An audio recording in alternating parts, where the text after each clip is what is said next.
किसी फिल्म के क्लाइमैक्स की तरह कि क्या होगा जो इंतज़ार रहता है, वैसा ही आज की कहानी में भी है। आज की कहानी है हरिहर काका, मिथिलेश्वर की लिखी हुई कहानी है। इस कहानी में जो रिश्तों की उधड़न है, जो इंसान का स्वार्थ है, मिथिलेश ने बखूबी दिखाया है। कहानी शुरू होती है, लेखक हरिहर काका की स्थिति को लेकर चिंतित हैं। हरिहर काका इन दिनों कुछ बोलते नहीं हैं, बस खामोश रहते हैं। और यहाँ से कहानी फ्लैशबैक में जाती है। गांव की कहानी बताती है, लेकिन रिश्तों के बीच का स्वार्थ और इंसान का स्वार्थ निकल के बाहर आता है। दरअसल हरिहर काका की 2 पत्नियां थीं। संतान दोनों से नहीं थी, लेकिन उम्र की जिस अवस्था तक वो पहुंचे, अपनी दोनों पत्नियों को खोकर तीसरी शादी करने की उनकी इच्छा और हिम्मत दोनों नहीं थी। 3 भाई हैं। भाइयों का भरा पूरा परिवार है। भाइयों ने अपनी पत्नियों को हिदायत दे रखी है कि हरिहर काका का ख्याल रखा जाए। शुरू में सब ठीक रहता है, हरिहर काका का अच्छा ख्याल रखा जाता है, लेकिन फिर हरिहर काका उपेक्षा का शिकार होते हैं। सबके खाने के बाद जो बचा खुचा है वो उनके हिस्से आता है। एक बार हरिहर काका बीमार पड़ते हैं। बीमारी से उठते ही उनके यहाँ एक मेहमान के तौर पे उनके एक भतीजे का आना होता है, जिसके लिए पकवान बनाए जाते हैं। घी टपकाते हुए मालपुए, सुगंधित दूध से बनी हुई खीर, और ये सारा जो स्वादिष्ट भोजन है, इसे खाने की तीव्र इच्छा हरिहर काका के मन में होती है। वो बड़ी उम्मीद लिए होते हैं कि उन्हें आज भरपेट स्वादिष्ट खाना मिलेगा, लेकिन वही होता है जो होता आया है। तीनों भाई खाकर खेत खलिहान की तरफ चले जाते हैं, इस विश्वास के साथ कि हरिहर काका को तो खाना खिला दिया गया होगा। सब कुछ खाने के बाद जब हरिहर काका से भोजन की पूछ नहीं होती, वो खुद जाते हैं और भाई की छोटी बहू उन्हें रूखा सूखा भात और मट्ठा परोस देती है। हरिहर काका अपना आपा खो देते हैं, थाली उठाकर फेंक देते हैं और भात पूरे आंगन में बिखर जाता है। दहाड़ कर हरिहर काका कहते हैं कि ये न समझना कि मुझे मुफ्त में खिला रही हो। मेरे हिस्से की ज़मीन और उससे पैदा होने वाली फसल इस घर में आती है। अगर देना बंद कर दूं तो होश ठिकाने आ जाएं। इसी वक्त गांव में एक ठाकुर बारी है। वहां का एक आदमी अपना चढ़ावा, अपना दान लेने के लिए मौजूद रहता है। वो भागकर ठाकुर बारी के महंत को इस घटना का वृत्तांत देता है। ठाकुर बारी के बारे में गांव में प्रचलित है कि एक महंत वहां पर आकर रहा करते थे और पूजा पाठ किया करते थे। गांव के लोग धीरे धीरे करके महंत जी के पास जाने लगे। किसी की बीमारी ठीक होना, किसी को बरकत होना, किसी की फसल अच्छी होना, ऐसी मनोकामनाएं पूरी होती और इसका सारा श्रेय ठाकुर बारी के महंत जी को जाता। महंत जी तो रहे नहीं, लेकिन ठाकुर बारी रह गई। गांव के लोग अपनी फसल का पहला चढ़ावा ठाकुर बारी को देते। बहुत सारे लोग अपनी ज़मीनें भी ठाकुर बारी के नाम लिखते। तो 20 बीघा ज़मीन के साथ ठाकुर बारी उस इलाके की सबसे बड़ी ठाकुर बारी है, और इसके लिए एक समिति है जो उसकी देखभाल करती है। महंत पुजारी नियुक्त किए जाते हैं। जैसे ही महंत जी को इस बात का पता चला, वो भागते हुए आए।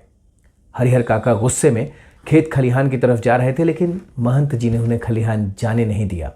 अपने साथ ठाकुर बारी लिवा लाए, बैठाकर समझाया और कहा कि हरिहर देख, ये दुनिया मोह माया है। सारे रिश्ते स्वार्थ से बंधे हुए हैं। तू एक काम कर, अपने हिस्से की ज़मीन को ठाकुर बारी के नाम लिखवा दे। तेरा यश होगा, तू सीधे स्वर्ग को प्राप्त करेगा। रहा तेरे जीवन का सवाल, तो ठाकुर बारी में तेरी अच्छी देख हो जाएगी, अच्छा खाना मिलेगा, कोई चिंता ना रहेगी। उधर जब महंत जी हरिहर काका को ये समझा रहे थे, तीनों भाई खेत से लौटे। उन्हें दुर्घटना का पता चला। पहले तो अपनी पत्नियों पे बरसे, फिर ठाकुर बारी की तरफ भागे। पहुंचकर उन्होंने बहुत अनुनय विनय की। उन्होंने विनती की हरिहर काका से कि वो घर चले। महंत जी ने कहा कि हरिहर अशांत लगता है, अभी उसका मन थमा नहीं है। एक रात ठाकुर बारी में रहने दो, कल सुबह ले जाना। महंत के कुछ लोग भी वहां पर मौजूद थे, उन्होंने भी यही बात कही। कुछ गांव के लोग भी थे, उन्होंने भी जोर डाला। मन महसूस कर भाई लौट गए। रात को महंत जी के कहने पर स्वादिष्ट भोजन, ऐसा जैसा हरिहर काका ने अपने जीवन में कभी नहीं खाया था, उन्हें परोसा गया। स्वयं पुजारी ने उनकी थाली लगाई। मखमली बिस्तर पर उनको सोने का अवसर मिला। सवेरे होते ही उनके तीनों भाई, जो रात भर सो न सके थे कि कहीं उनके हिस्से की ज़मीन हरिहर काका ने किसी और को दे दी तो उनका क्या होगा, भागते हुए ठाकुर बाड़ी पहुँचे। प्रार्थना की, खून का रिश्ता, अपना प्रेम जगा गया और हरिहर काका अपने भाइयों के साथ अपने घर वापस आए। जब घर आए तो सब कुछ बदला हुआ था। सबसे पहले बहुओं ने पाँव पे माथा धर के माफ़ी मांगी और उसके बाद सब हरिहर काका को हाथों हाथ लिवा फिरते थे। लेकिन गांव में, यहाँ पर मिथिलेश्वर जी कमाल की बात लिखते हैं। वो कहते हैं कि कुछ बातें ऐसी होती हैं जिनके बारे में किसी को बताया भी ना जाए तो भी सबको पता चल जाता है। हरिहर काका के साथ जो हुआ वो भी पूरे गांव को जाहिर था। गांव में दो गुट हो गए। एक कहता था कि हरिहर को अपनी ज़मीन ठाकुर बाड़ी को दे देनी चाहिए, भाई पुण्य का काम है, यश होगा। दूसरा धड़ा कहता था कि अरे नहीं, खून का रिश्ता है, भाइयों को क्यों ना दे। पहले तो ये बहुत आम सी बोलचाल, आम सी बातें होती थीं, फिर ये बहस बन गई और इस बात को लेकर अब चौक चौराहों पे गांव वालों के बीच में तू तू मैं भी होने लगी। महंत जी भी असहज होने लगे कि पिंजरे में फंसी हुई चिड़िया हाथ से निकल रही है, कहीं भाइयों के प्रेम में आके हरिहर ज़मीन उनके नाम न लिखा दे। उधर भाई भी जोर डालते कि ज़मीन हमारे नाम कर दो, फिर निश्चिंत रहो। हरिहर कहते कि मेरे जाने के बाद तो सब कुछ वैसे ही तुम्हारा हो जाएगा, लिखा पढ़ी क्या करना। महंत जी को जो डर था वो डर उन्हें खाए जा रहा था। उन्हें लगा कि हरिहर भाइयों के प्रेम में ज़रूर ज़मीन उनके नाम लिख देगा और ठाकुर बाड़ी के नाम ज़मीन आने से रह जाएगी। अब ज़ोर ज़बरदस्ती करनी पड़ेगी। एक दिन महंत जी के दबंग मुस्तैंदे हरिहर के दालान में अधमके और उन्हें कंधे पर उठाकर चंपत हो गए। भाइयों को मौका ही नहीं मिला कि वो कुछ कर पाते। जब उन्होंने शोर मचाया, गांव को इकट्ठा किया, तो हरिहर की खोज शुरू हुई। सबसे पहले वो ठाकुर बाड़ी पहुंचे। ठाकुर बाड़ी इतनी शांत थी कि किसी को लगा ही नहीं कि कुछ हुआ होगा। वहां से लौटने को ही थे कि अंदर से कुछ आवाज़ें आईं। इन्होंने भी बाहर से हुंकार भरी। जब इन्होंने दरवाज़ा पीटा तो ठाकुर बाड़ी की छत से पत्थर, ईंट और गोलीबारी होने लगी। एक गोली एक नौजवान को लगी। सारे लोग वहां से चंपत हो गए। तीनों भाई रह गए। तीनों भाई पुलिस थाने पहुंचे और पुलिस लिवा लाए। रात भर पुलिस ने ठाकुर बाड़ी को घेर रखा था। सवेरे होते ही ठाकुर बाड़ी खुलवाई गई। ठाकुर बाड़ी के एक एक कमरे की जांच की गई। हरिहर कहीं नहीं मिले। एक कमरे में बड़ा सा ताला था जिसकी चाबी के बारे में पूछताछ की गई तो सबने कहा कि हमारे पास नहीं है। लेकिन तभी उस कमरे का दरवाज़ा अंदर से बजाया गया। उस कमरे का ताला तोड़ा गया, दरवाज़ा खोला गया तो मुंह हाथ बंधे हुए हरिहर वहाँ पर मिले, बहुत ही बुरी स्थिति में, और उन्होंने ही घिसट घिसट कर दरवाज़ा बजाया था। इसके बाद भाई लेवा लाए। महंत जी का मोहभंग हरिहर का हो चुका था। वो इस बात को लेकर चिंतित थे कि अब किस पर भरोसा किया जाए। अब उनके भाई और परिवार वाले उन्हें दालान में नहीं रखते थे, घर के भीतर किसी खजाने की तरह छिपा कर रखते थे और बीच बीच में ज़मीन अपने नाम, भतीजों के नाम करने का जोर डालते थे।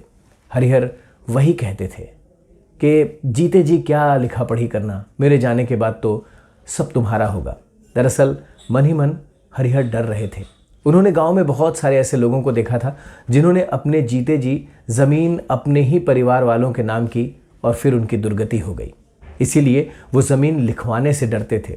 लेखक के साथ जब उनकी बातें होती थी तो दोनों इसी निष्कर्ष पे पहुंचते थे कि जीते जी तो ज़मीन किसी को न दी जाए। एक दिन सभी भाइयों ने रोश में आकर कहा कि सीधे सीधे ज़मीन हमारे नाम लिख दो, वरना मार कर यहीं गाड़ देंगे, गांव में किसी को खबर न होगी। महंत जी के व्यवहार से दुनिया देख चुके हरिहर काका अब विरक्त हो चुके थे।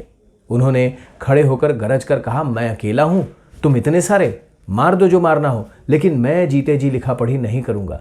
सभी भाई और रिश्तेदार हरिहर काका पे टूट पड़े। हरिहर काका इतने लोगों से एक साथ लड़ तो सकते नहीं थे। उन्होंने बचाव में गुहार लगाई, जोर से चिल्लाए। तब परिजनों को ऐसा ख्याल हुआ कि इनका मुंह पहले बंद करना था, लेकिन तब तक उनकी आवाज़ गांव तक पहुंच चुकी थी। गांव वाले वहां पर पहुंचे और उन्हें बड़ा आश्चर्य हुआ कि कितनी फुर्ती से महंत जी पुलिस लेकर वहां पर पहुंच चुके हैं।